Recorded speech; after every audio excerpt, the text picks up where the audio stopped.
गोरखपुर नाम का एक गांव हुआ करता था। उस गांव में ज्यादा लोग नहीं रहते थे। उस गांव में एक गर्भवती विधवा औरत रहती थी। उस औरत का नाम कमला था। कमला अपने घर में अकेली रहती थी। उसके पति की सारी जायदाद उसके नाम हो गई थी, पर सभी गांव वाले उस औरत को मनहूस औरत समझा करते थे और सभी उससे नफरत किया करते थे।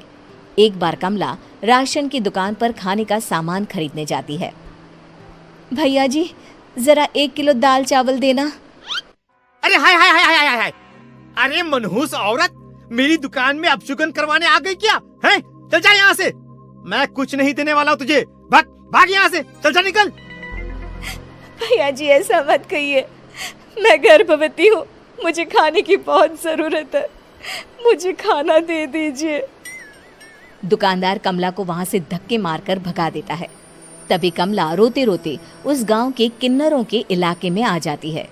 गांव वाले किन्नरों को उसी इलाके में रखा करते थे, क्योंकि वो लोग किन्नरों को पसंद नहीं करते थे और उनके इलाके में रहने से मना करते थे। तो किन्नरों ने उसी गांव में अपना एक इलाका बना लिया था। जब किन्नर लोग देखते हैं कि एक गर्भवती महिला रोते रोते उनके इलाके में आ गई है, तो सारे किन्नर कमला के पास जाकर उसका हाल पूछने लगते हैं। क्या हुआ बहन, तुम्हारी गर्भवती अवस्था में इतनी बुरी हालत कैसे? तुम रो क्यों रही हो? तुम डरो मत, हम तुम्हें कोई नुकसान नहीं पहुंचाएंगे। तुम शांत होकर सब बताओ कि हुआ क्या है। मैं कमला हूँ, मैं गांव के दूसरे इलाके से आई हूँ। 2 महीने पहले ही मेरे पति की मौत हुई है। मुझे गांव के लोग मनहूस मानते हैं, क्योंकि मैं विधवा हूँ और गर्भवती भी।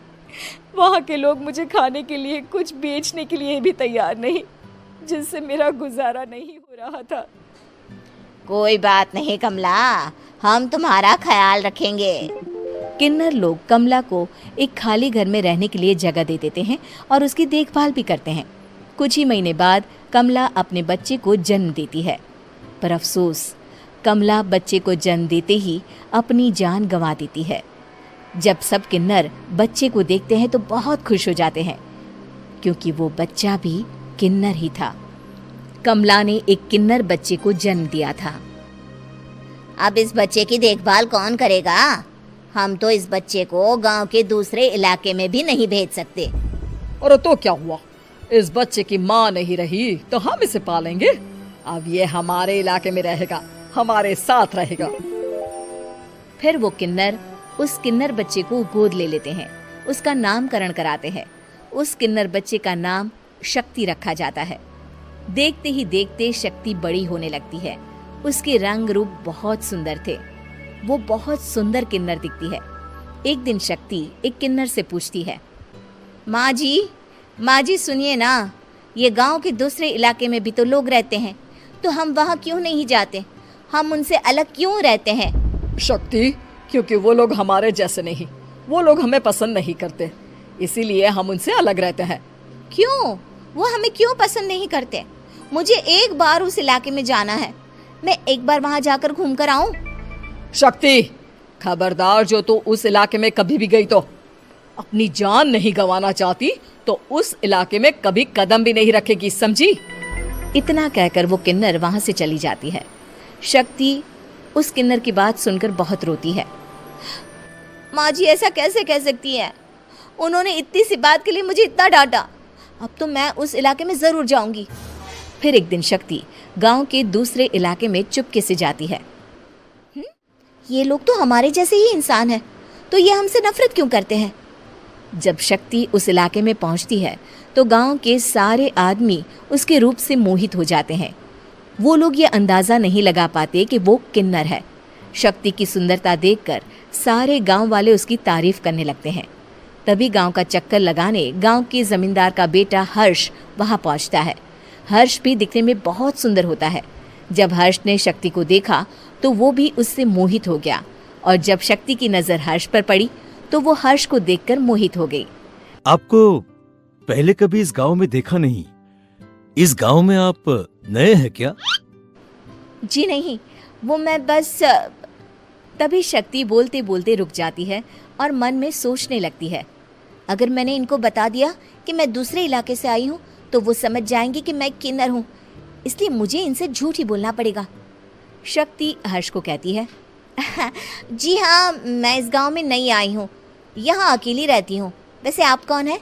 आप भी इसी गांव में रहते हैं?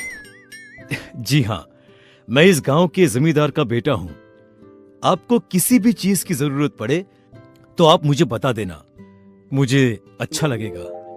ऐसे ही शक्ति और हर्ष एक दूसरे से रोज मिलने लगते। वो दोनों अपने प्यार का इजहार करने एक दूसरे से मिलने जाते हैं। तभी शक्ति का पीछा करते करते एक किन्नर वहां आ जाती है। शक्ति, मैं तुमसे बहुत प्यार करता हूँ। मैं तुमसे शादी करना चाहता हूँ। क्या तुम मुझसे शादी करोगी? हाँ हर्ष, मैं तुमसे शादी करूंगी, पर मैं तुमको अपने बारे में एक सच्चाई बताना चाहती हूँ जो मैंने तुमसे छुपा कर रखी है। तभी उनके बीच में ही वो किन्नर आ जाती है। शक्ति, तेरी हिम्मत कैसे हुई ऐसा करने की? वो किन्नर शक्ति को खींचकर गांव के जमींदार के पास ले जाती है। हर्ष भी वहां शक्ति को बचाने के लिए पहुंच जाता है। जमींदार शक्ति और हर्ष के प्यार के बारे में सुनकर गुस्से में आ जाता है और शक्ति को गांव के बाहर निकालने की सजा देता है। शक्ति ये बात सहन नहीं कर पाती और कुएं में कूदकर अपनी जान दे देती है। जमींदार हर्ष की शादी गांव की एक लड़की से करवा देता है, पर हर्ष इस शादी से खुश नहीं होता। शक्ति अपना बदला लेने के लिए मरने के बाद किन्नर चुड़ैल बन जाती है। अब मैं इन गाँव वालों को नहीं छोड़ूंगी, अब इनसे मैं अपने प्यार का बदला लूंगी। किन्नर चुड़ैल गांव वालों को परेशान करना शुरू कर देती है। एक बार वो रात को गांव के खेतों में पहुंच जाती है और वहां आग लगा देती है। सारी फसल जल के राख हो जाती है। जब एक आदमी रात को उठकर देखता है कि खेत में आग लग गई है तो वो वहां पहुंच जाता है। वो देखता है कि खेतों के बीचों बीच एक किन्नर चुड़ैल खड़ी है और वहां खड़े होकर ताली बजा रही है। गांव वाला किन्नर चुड़ैल को देखकर बेहोश हो जाता है। जब सुबह उस आदमी को होश आता है तो वो सीधा जमींदार के पास जाता है। अरे जमींदार साहब, अरे वो किन्नर चुड़ैल ने मेरी सारी फसल जला दी। अब मैं क्या करूंगा? क्या होगा मेरा? जमींदार चुड़ैल किन्नर का नाम सुनते ही सब कुछ समझ जाता है। अब वो बहुत डर जाता है। उसी रात को जब जमींदार डर के मारे अपने कमरे में सो नहीं पाता, तभी वहां अचानक से किन्नर चुड़ैल आ जाती है। किन्नर चुड़ैल जोर जोर से जमींदार के आगे खड़ी होकर हंसने लगती है और ताली बजाने लगती है। जमींदार उस डरावनी किन्नर चुड़ैल को देखकर बहुत डर जाता है। तूने मेरे साथ बहुत बुरा किया, अब मैं तुझे जान से मार दूंगी। नहीं नहीं नहीं नहीं नहीं, मुझे माफ कर दो, मुझे मत मारो। मैं कभी ऐसा दोबारा नहीं करूंगा। अब तुम जो बोलोगी वही मैं करूंगा। ठीक है, मैं चाहती हूँ कि किन्नर इलाका गांव के इलाके से जुड़े और गांव का कोई भी आदमी किन्नर समाज से द्वेष ना करे, उससे नफरत ना करे, नहीं तो मैं सारे गांव को मार दूंगी। और तुम गांव में एक नया कानून बनाओ कि अगर किसी ने भी किन्नर समाज को हानि पहुंचाने की कोशिश भी करी या इनसे भेदभाव करने की भी कोशिश करी तो उनको कड़ी से कड़ी सजा मिलेगी। हाँ हाँ हाँ हाँ, मैं ऐसा ही करूंगा। तुम जो बोलोगी वो मैं करूंगा, पर मुझे जाने दो प्लीज। तब वो किन्नर चुड़ैल वहां से चली जाती है। गांव का जमींदार किन्नर चुड़ैल का कहा मानते हुए दोनों इलाकों को एक कर देता है और नया कानून भी लागू कर देता है।